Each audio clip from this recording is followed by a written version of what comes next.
오늘 하나님이 주신 말씀 보도록 하겠습니다. 요한계시록 14장 14절에서 20절입니다. 한 절씩 교독하고 마지막 절은 함께 읽도록 하겠습니다. 또 내가 보니 흰 구름이 있고 구름 위에 인자와 같은 이가 앉으셨는데 그 머리에는 금면류관이 있고 그 손에는 예리한 낫을 가졌더라.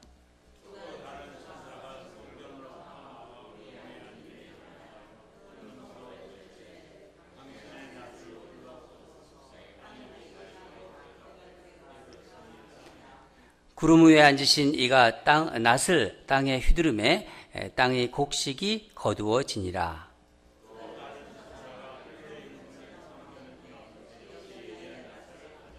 또 불을 다스리는 다른 천사가 제단으로부터 나와 예리한 낫을 가진 자를 향하여 큰 음성으로 불러 이르되 내 예리한 낫을 휘둘러 땅에 포도 송이를 거두라. 그 포도가 익었느니라 하더라.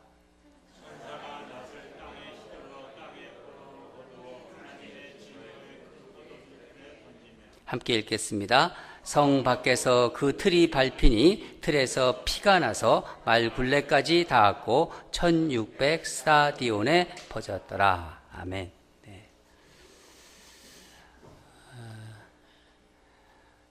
우리가 요한계시록을 지금 읽었습니다. 제가 요한계시록 아마 처음 설교하는 것 같아요. 우리 교회에 부임해서. 여러분, 요한계시록, 이 계시록은 이렇게 상상하면서 보는 책이에요. 상상하면서.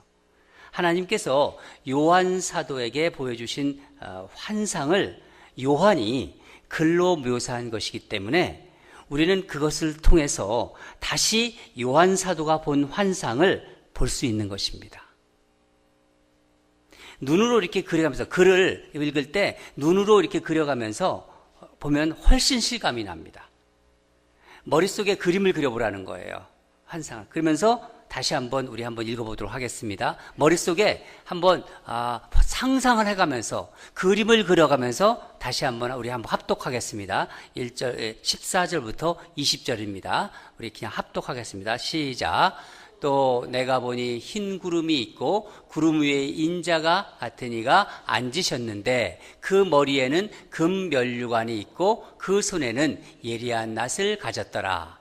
또 다른 천사가 성전으로부터 나와 구름 위에 앉은 이를 향하여 큰 음성으로 외쳐 이르되 당신의 낫을 휘두르어 거두소서. 땅의 곡식이 다 익어 거둘 때가 이르렀습니다 하니 구름 위에 앉으신 이가 낫을 땅에 휘두르매 땅의 곡식이 거두어지니라. 또 다른 천사가 하늘에 있는 성전에서 나오는데 역시 예리한 낫을 가졌더라. 또 불을 다스리는 다른 천사가 제단으로부터 나와 예리한 낫을 가진 자를 향하여 큰 음성으로 불러 이르되 내 예리한 낫을 휘둘러 땅에 포도송이를 거두라. 그 포도가 익었느니라 하더라. 천사가 낫을 땅에 휘둘러 땅에 포도를 거두어 하나님의 진노의 큰 포도주 틀에 던지매 성 밖에서 그 틀이 밟히니 틀에서 피가 나서 말 굴레까지 닿았고 1600 스타디온에 퍼졌더라. 조금 실감 나세요? 본문은 두 개의, 우리가 다시 한번 읽어봤는데 본문은 두 개의 추수 장면이 그려지고 있는 거예요. 그 추수 장면이 뭐죠? 하나는 곡식을 추수하는 환상입니다. 14절에서 16절까지는. 그리고 또 하나의 환상은 포도를 짓이겨서 버리는 추수의 모습이에요. 포도를 이제 추수해서 포도 틀에다 집어넣고 그것을 짓이기는 그 모습입니다. 두 개의 추수의 모습을 지금 그려보고 있습니다. 요한이 환상을 보는 거죠. 곡식 추수는 먼저 이 곡식 추수는 머리에 금면류관을 쓰시고 손에는 예리한 낫을 가지고 구름 위에 앉아 계신 인자와 같은 이가 그 일을 하고 있는 거예요. 그 모습에서 지금 시작되고 있는 것입니다. 여러분, 이분이 누구신가요? 예수님이십니다. 흰 구름은 바로 예수님께서 구름 타고 오실 것이라고 말씀하신 마태복음 24장 30절에 나오는 인자가 구름을 타고 능력과 큰 영광으로 오는 것을 보리라. 바로 그 구름이에요. 거기에 나오는 그 말씀이 나오는 그 구름. 또 금면류관도 승리하신 만왕의 왕 예수님이 쓰신 면류관입니다. 저는 어린 시절 시골에서 자랐고 저희 집은 농사를 지었습니다. 가을이 되면 제 할아버님 돌아가셨지만 할아버님이 이제 광에 이렇게 걸려 있는 여러 가지 낫이 있어요. 그 낫을 다 꺼내오라고 얘기하세요. 지금은 이제 추수할 때 기계로 다 추수하잖아요. 그 당시에는요, 이 낫이 참 중요했어요. 할아버지는 숫돌에 이제 숫돌을 가지고 와서 이제 낫을 가르라고 합니다. 근데 이제 제가 어리기 때문에 구경만 하라고 하죠. 할아버님이 다 낫을 가르세요. 제가 좀 어느 정도 크니까 너도 한번 갈아봐라 하면 낫을 이제 갈게 하십니다. 낫을 정성껏 갈고 나면 어떻게 해요? 어떤 생각이 들어요? 한번 써보고 싶잖아요. 그렇잖아요? 칼을 갈면 또 써보고 싶은 것처럼. 그래서 저는 낫도 갈았으니까 이제나 저제나 이제 한번 별을 별 때가 기다립니다. 저 혼자 학교를 이제 걸어서 다니는데 한 5리를 쭉 걸어서 다니는데 신장로 옆에 저희 집 그 논이 있습니다. 그럼 어떨 때는 이 누렇게 이제 황금 물결로 되어 있는 저 벼들을 보면서 저거를 언젠가는 내가 벼야지 하면서 그 별을 별 때를 계속 기다리는 거예요. 제 마음속에서. 그리고 할아버지한테 막 보채게 돼요. 언제 벼베기를 하냐고. 그러면 제가 너무 보채면 할아버지께서 방에서 낫을 한 2개를 다시 갖고 나오면서 저한테 보여주십니다. 그리고 꺼내주십니다.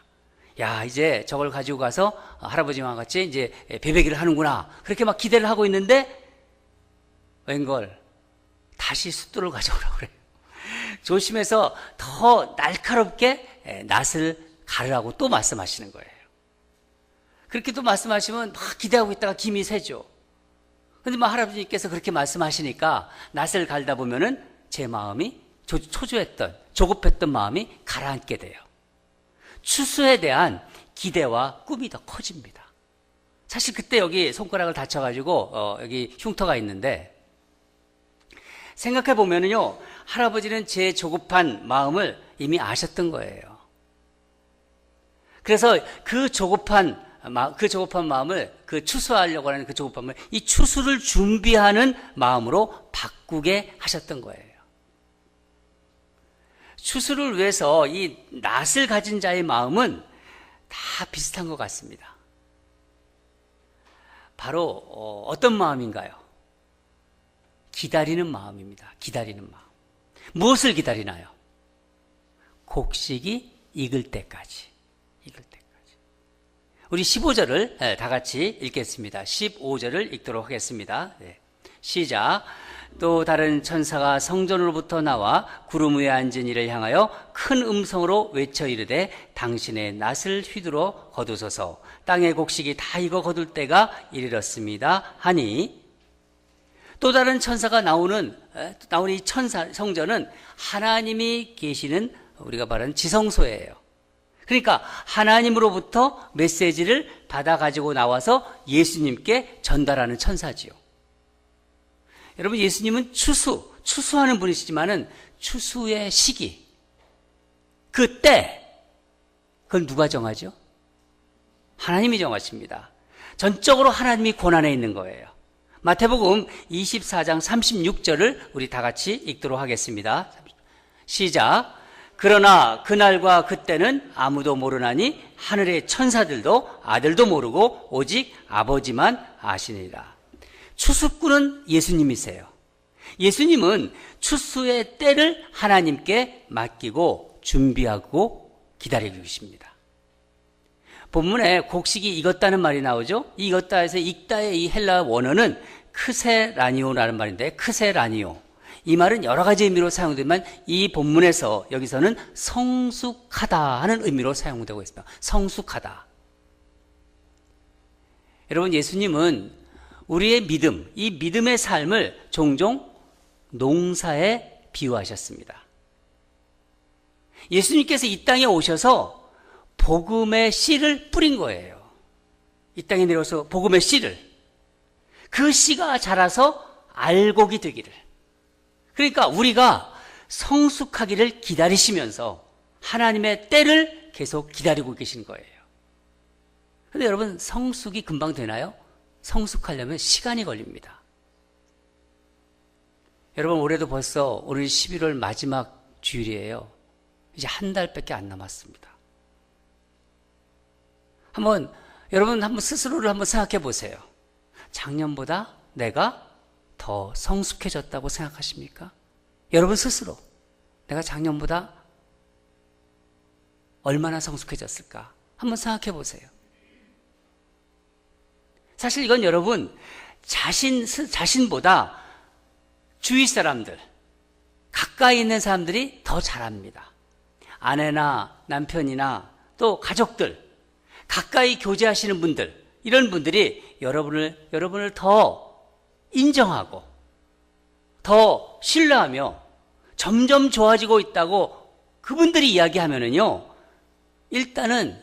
그분은 점점 제대로 익어져 가고 있는 거예요. 곡식으로 말하자면 익어져 가고 있다는 거죠. 주변 분들이 여러분을 볼 때 성숙해지고 있다, 더 나아지고 있다, 더 겸손해지고 있고 더 신뢰할 수 있다, 그렇게 말을 한다면은 여러분은 점점 익어가고 있다는 것입니다. 그런데 여러분, 곡식을 추수할 때 이렇게 사과를 따듯이 1차로 먼저 익은 사과를 골라서 먼저 따고 조금 더 있다가 좀 기다리다가 2차로 익은 걸 사나요? 과일들은 보통 그런 식으로 추수를 하잖아요. 먼저 익은 것을 따고 그 다음에 익은 것을 다음에 따고. 그럼 곡식을 추수할 때 그렇게 하나요? 그렇게 안 합니다. 가을 들판을 이렇게 쫙 보면은요, 저는 말씀을 준비하면서 제가 자랐던 그 시골 가을 들판을 여러 번 이렇게 상상해 봤어요. 그 누렇게 그 곡식 가을 들판을 보면은요, 황금 물결로 막 묽었지만 다 익은 것 같이 보여요. 하지만요, 거기에는 조금 일찍 익은 벼가 있고요, 조금 늦게 익는 벼가 있습니다. 들판의 모든 벼가 똑같이 익지는 않습니다. 그러니까 추수는 어떻게 합니까? 다 익지 않았는데도 추수는 다 한꺼번에 해버려요. 그렇지 않아요? 우리 중에도 조금 더 성숙한 사람이 있습니다. 우리 교인들 중에서. 또 덜 성숙한 사람이 있습니다. 그렇게 섞여 있지 않아요. 그러면은 어떤 노력이 필요할까요? 덜 성숙한 성도들을 향해서, 그 지체들을 위해서 우리는 함께 성숙하기 위해서 노력해야 됩니다. 그분의 신앙이 점점 좋아지도록, 그분의 믿음이 점점 깊어지도록 인내하면서 기다려주고, 그 사람을 위해서 내 시간도 기꺼이 내어주고, 어떤 때는 내 돈도 써가면서 밥도 사주고, 아침에 깨워서 함께 데리고 나오기도 하고, 또한 우리가 하고 있는 사역을 같이 조인해서 그 사역을 통해서 은혜를 받게 또 만들기도 하고, 그렇게 하는 것입니다. 낫을 가지고 우리를 바라보시며, 환상이라고 했잖아요. 예수님께서 지금 낫을 가지고 구름에 앉아 계신 거예요. 우리를 바라보시며 그 예수님을 생각할 때 우리가 생각해야 되는 것은, 우리가 필요한 것은 나 스스로가 더 성숙한 예수님의 제자가 되기 위해 노력해야 합니다. 먼저 점점 내가 나아져야 되는 거예요. 계속해서. 또한 내 곁에 세워주신, 하나님께서 세워주신 좀 덜 성숙한 성도를 격려하고 권면해주고 기다려주고, 그들을 위해서 기도해야 되는 것입니다. 그런 모습을 우리 추수꾼 예수님께서 보고 있다고 생각해 보세요. 얼마나 흐뭇해 하시고 기뻐하시겠습니까? 우리 다 같이 16절을 다시 한번 16절을 읽도록 하겠습니다. 16절 시작. 구름 위에 앉으시니가 낫을 땅에 휘두르매 땅의 곡식이 거두어지니라. 무엇을 말씀하는 거죠? 복음의 씨를 뿌리러 이 땅에 오셨던 예수님께서 드디어 추수하기 위해서 재림하시는 거예요. 다시 오신다는 것입니다. 요한계시록이 집필된 이 시기가 기독교에 대한 박해가 가장 극심했던 1세기 말, 그러니까 도미티안 황제 시대로 보고 있습니다. 여러분, 당시 이 핍박받는 성도들에게 이 말씀이 얼마나 위로가 되고 격려가 되었겠어요. 그 핍박 속에서, 고난 속에서 다 흩어지고 죽임을 당하고 산 사람들은 어두운 동굴에 숨어서 예배를 했던 그런 사람들에게 예수님의 손에 기쁨으로 추수되어질 자신들, 이 말씀을 보면서 우리가 예수님의 손에 이제 추수되는구나, 황금 물결과 같은 알곡들이죠. 자신들의 그 공동체의 그 아름다운 모습들은요, 그들에게 정말 가슴 벅찬 감동이었을 거예요. 야, 우리가 이제 예수님의 손에서 추수되어지는구나. 여러분, 이런 소망은 그때나 지금이나 동일한 것 아닙니까? 그들도 예수님을 믿고 우리도 예수님을 믿고 시대는 지나고 세월은 흘렀지만, 그러나 지금도요, 사실 믿음을 온전히 지키며 살아가기가 참 어렵습니다. 그러나 분명한 것은 우리가 하나 붙잡아야 돼요. 확실한 것은 예수님이 이미 승리하셨잖아요. 예수님을 믿는 우리도 결국 승리할 것입니다. 교회가 막 조롱을 받고 그렇지만은 교회가 이길 것이고, 우리가 승리한다는 것은 그때 1세기 소아시아 시대의 그 어려웠던 교회들에게도, 그리고 지금 우리에게도 주시는 동일한 주님의 약속입니다. 두 번째 장면은 이 포도를 이제 추수하는 장면인데, 땅에 곡식이 다 익어서 거두어 드릴 때가 된 것처럼 이 포도 역시 익었으니까 낫을 휘둘러 가지고 땅에 포도송이를 이제 거두어라는 명령이 천사에게 내려집니다. 그런데 이 거두어들인 포도는 이 진노의 큰 포도주 틀에 던져진다는 거예요. 여러분, 포도송이가 거두어진다는 것은 하나님의 심판을 의미합니다. 하나님의 심판. 18절 보면은 포도송이를 거두라, 그 포도가 익었느니라. 이 말씀은 하나님을 믿지 않는 사람, 불신자들의 불신과 죄악이 이제 그 절정에 다다랐다는 얘기입니다. 우리 19절을 다 같이 읽도록 하겠습니다. 19절과 20절 같이 읽도록 하겠습니다. 시작. 천사가 낫을 땅에 휘둘러 땅에 포도를 거두어 하나님의 진노의 큰 포도주틀에 던짐에 성 밖에서 그 틀이 밟히니 틀에서 피가 나서 말 굴레까지 닿았고 1600 스타디온에 퍼졌더라. 하나님의 진노의 큰 포도주틀은 성 밖에 있고 거둔 포도들은 그곳에서 짓이겨지고 있는 거예요. 밟혀지고 있는 거예요. 그런데 이 포도주 틀에서 나오는 포도즙, 이 포도즙은 포도즙이 아니라 뭐죠? 피예요. 피를 상징하는 것입니다. 심판의 이미지입니다. 심판받는 자들의 피가 말 굴레까지 차올라 말이 막 헤엄칠 정도라는 거예요. 그렇게 깊으며 1600 스타디온의 길이가 퍼졌다는 거예요. 그 길이로. 1600 스타디온이면 어느 정도냐면요, 이 스타디온이란 말은 길이를 나타내는 말인데, 우리가 보통 스타디움 이런 얘기 쓰잖아요. 바로 거기서 나온 말입니다. 원어가. 1스타디온이 200m입니다. 그러면 1600 스타디온은 320km. 우리가 쓰는 마일로 따지면 약 한 200마일 정도가 됩니다. 이 길이는 팔레스타인 땅의 전체 길이에요. 이게 무엇을 말하는 거죠? 심판은 어느 지역, 누구도 예외 없이 철저하게 임한다는 것입니다. 온 이스라엘 땅에 다 심판이 미친다는 거예요. 요즘 목요일에 장로님들과 성경 읽기를 제가 하고 있는데 처음 읽은 성경 책이 로마서입니다. 저는 이 로마서 읽을 때 하나님의 진노, 하나님의 화내심, 진노와 유기라는 게 뭐죠? 내버려 두는 거예요. 버려둔다는 거. 이 유기 부분을 읽을 때 그때가 생각이 났어요. 하나님은 지금도 불의한 자들, 악인들에게 진노하고 계시고 있습니다.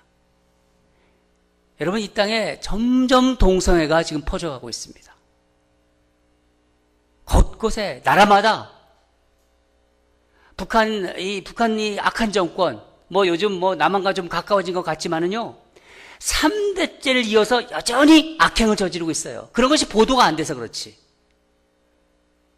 또한 이단의 교수들이 아주 오래 살면서 하고 싶은 일을 다 해요. 이단들이 요즘 아주 극성을 핍니다. 아주. 세계 곳곳에 크리스찬들이 공격을 당하고 핍박을 당하고 있는데 며칠 전에는요, 인도 근처의 섬에서 선교사가 선교를 하다가 화살에 맞아 죽었습니다. 순교를 당했습니다. 최근의 일입니다. 저는 이런 거 묵상하면서 이런 거 생각할 때 세상에서 악이 이렇게 극성하는 걸 보면은 하나님이 정말 심판하시려는 건지 안 하시려는 건지 간혹 의심이 들 때가 있어요. 그러나 성경 말씀을 펴보면요, 그렇지 않습니다. 여러분, 하나님을 모르고 대적하고 죄악을 일삼는 그 악인들이 세상에서 잠시 승리하는 것 같아요. 잘 사는 것 같아요. 잘 나가는 것 같이 보여요. 그런데 성경은 이들에 대해서 어떻게 말씀하고 있나요? 하나님의 진노를 쌓고 있다고 말씀하고 있습니다. 로마서 2장 5절을 우리 다 같이 읽도록 하겠습니다. 로마서 2장 5절 시작. 다만 내 고집과 회개하지 아니한 마음을 따라 진노의 날, 곧 하나님의 의로우신 심판이 나타나는 그날에 이 말 진노를 내게 쌓는도다.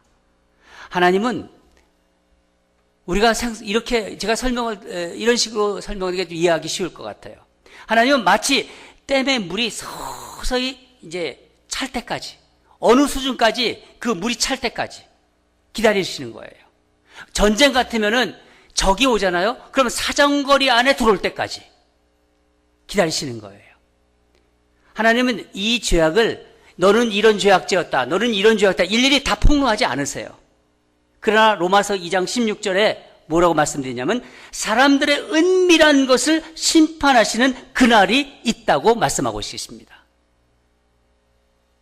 이 세상이 다라고 생각하면서 마냥 즐기는 사람들, 남몰래 아무도 보지 못한다고 생각하고 나쁜 짓 하면서 드러나지 않으니까 운이 좋다고 생각하는 그런 사람들, 예수 안 믿는데도 남보다 건강도 좋고 하는 일마다 잘 되고 돈 잘 벌고 정말 아쉬울 것 없어 보이는 사람들, 이런 사람들, 이런 세상 사람들 모두 다 하나님의 진노, 이 무서운 진노를 쌓고 있는 것입니다. 그것을 알아야 돼요. 영적으로 보면은요, 정말 위험한 자리에 있는 사람들입니다. 여러분, 행여나 우리 중에서 행여나 이들이 세상에서 잘 나가고 잘 산다고 보기 좋다고 이런 사람들 조금도 부러워하지 마시기 바랍니다. 하나님이 덮어두시는 것 같지만 그날에, 마지막 날에 반드시 심판하신다고 성경은 써 있습니다. 불신자들의 불신과 죄악이 그 절정에 이를 때 예리한 낫을 휘둘러 포도송이를 하나님의 진노의 포도 틀에 던져 집어넣으신다는 거예요. 그래서 우리는 그들을 위해서 기도해야 합니다. 특히 예수님 모르고 세상에 그저 전부인 양 살고 있는, 그런데 우리 가까이 있는 사람들이 있어요. 우리 사랑하는 사람이 그런 사람이란 볼 때 그분들을 위해서, 그 사람들을 위해서 기도의 끈을 놓지 말아야 한다는 겁니다. 근데 이게 쉽지 않아요. 어렵다는 거예요. 사실 눈에 보기에 아무런 문제가 없어요. 눈으로 보기에는요. 잘 사는 것 같아요. 우리보다 훨씬 잘 사는 것 같아요. 그런 사람들을 위해서, 세상적으로는 더 잘 나가는 사람들 같은데 그런 사람들을 위해서 계속 기도하는 것, 그거 쉽지 않습니다. 어렵지요. 맥도 빠지고요. 지칩니다. 그러나 그럴 때마다 그들의 영혼을 들여다보세요. 우리는 그 눈을 하나님이 주셨지 않습니까? 세상에 짓눌려 어둠 속에 묻혀서 그렇게 살고 있는데도 그것을 모르는 거예요. 그들은 모릅니다, 그것을. 여러분, 우리가 지금 매일 태신자를 위해서 기도하자고 부탁드렸지 않습니까? 내 가까운 가족, 내가 만나는 사람들, 태신자가 뭐예요? 엄마가 태아를 품듯이 내 안에 품었다는 거 아닙니까? 태신자를 위해서 기도에 박차를 가합시다. 정말 불쌍한 영혼이라고 생각하고 그들이 외면적으로 잘 사는 것, 그런 거 보지 마세요. 나보다 더 잘 산다, 부자다, 이런 거 보지 마세요. 그 영혼이 피폐해가 있는 거예요. 하나님 아버지 어떻게 기도합니까? 하나님 아버지 저들을 살려달라고. 죽어가는 사람들이거든요. 내버려 두지 말라달라고 하나님께 기도하세요. 하나님 그냥 두지 마세요. 그런 식으로.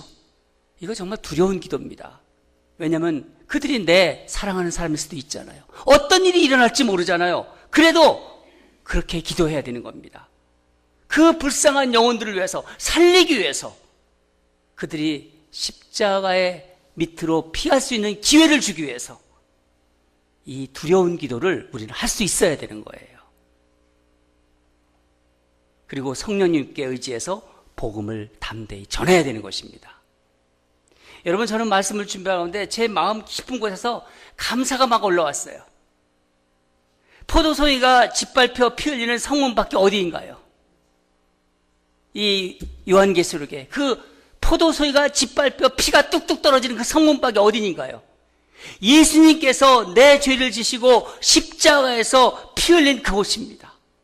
그 피로 저와 여러분은 구원받지 않았습니까?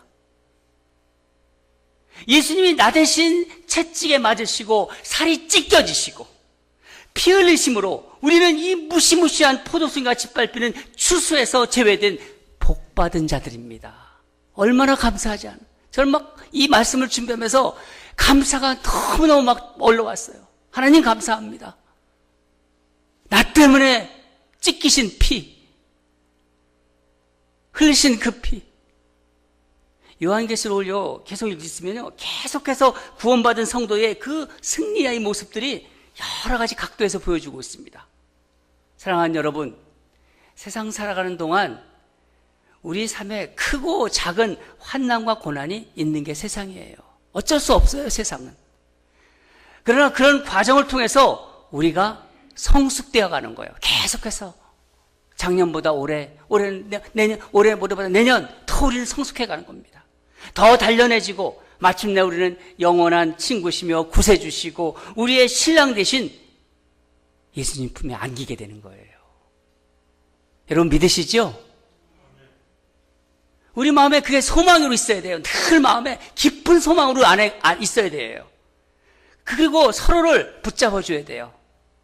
서로를 의심하고 그러지 말고 붙잡아주고 서로 격려하고 구원의 감격을 누리며 정말 나날이 성숙해가는 그런 예수님의 제자, 그런 알곡들이 되기를 주님의 이름으로 축원합니다. 기도하겠습니다.